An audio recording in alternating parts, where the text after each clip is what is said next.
Hey guys, welcome to my channel. आज हम explore करने वाले हैं एक ऐसा टॉपिक जो हमारी एग्जिस्टेंस से भी बहुत बड़ा है, द यूनिवर्स इटसेल्फ। कभी आपने सोचा है ये इतनी बड़ी दुनिया, ये मिलियंस ऑफ स्टार्स और गैलेक्सीज, ये सब कैसे बने? यूनिवर्स कैसे शुरू हुआ? हमारे आसपास जो कुछ भी है वो कैसे बना?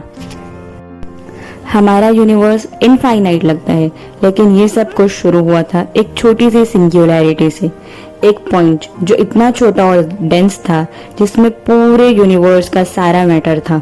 फिर एक बड़ा एक्सप्लोजन हुआ जिसे हम कहते हैं बिग बैंग, और उसी मूवमेंट से स्पेस, टाइम और मैटर का क्रिएशन शुरू हुआ। कैसे, ये हम आज के इस वीडियो में समझेंगे। तो चलिए शुरू करते हैं इस कॉस्मिक जर्नी को। तो पहले समझते हैं कि बिग बैंग थियरी है क्या। बिग बैंग का मतलब है एक ऐसा एक्सप्लोजन जो सिर्फ एक्सप्लोजन नहीं था बल्कि यूनिवर्स की शुरुआत थी। इमेजिन करें एक पॉइंट इतना छोटा, इतना डेंस कि वो आपकी सभी अजम्पशंस को हिला दे। फिर एक मूवमेंट आता है जब वो पॉइंट एक्सप्लोड होता है, और ना सिर्फ मैटर बल्कि स्पेस और टाइम भी क्रिएट होता है। ये इवेंट इतना इंटेंस था कि temperature billions of degree Celsius तक पहुंच गया। लेकिन दोस्तों, इस एक्सप्लोजन के कुछ सेकंड बाद ही यूनिवर्स के फॉर्मेशन की कहानी शुरू होती है। अब बात करते हैं कि साइंटिस्ट को ये सब कैसे पता चला। 1920s में एडविन हबल ने देखा कि गैलेक्सीज हमसे दूर जा रही है।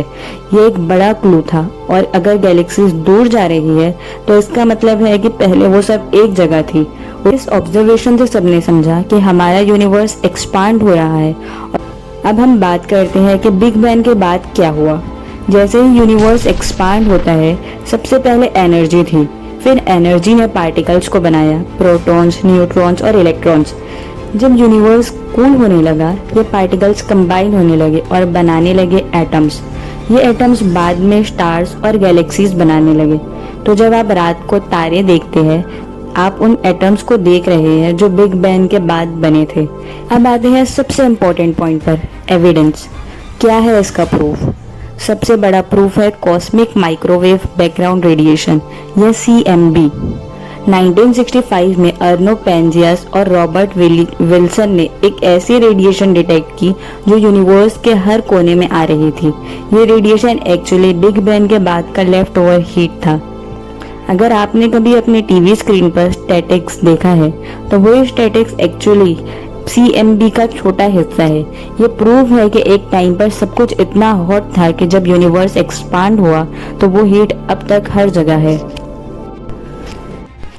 अब कुछ मिसअंडरस्टैंडिंग्स की बात करते हैं।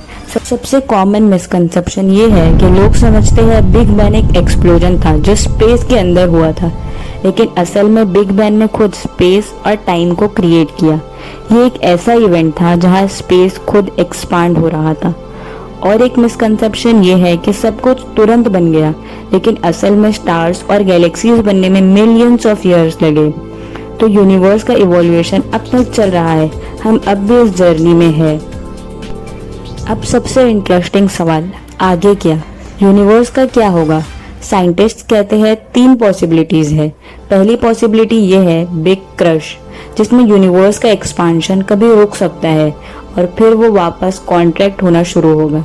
दूसरी पॉसिबिलिटी है हीट डेथ या बिग फ्रीज, जहाँ यूनिवर्स इतना एक्सपांड होगा कि सब कुछ इतना दूर हो जाएगा कि एनर्जी एक्सचेंज नहीं होगी। और तीसरी पॉसिबिलिटी है बिग रिप, जिसमें एक्सपांशन इतनी तेजी से होगा कि सब कुछ ब्रेक डाउन हो जाएगा। तो दोस्तों, ये थी हमारी cosmic journey into the big bang theory.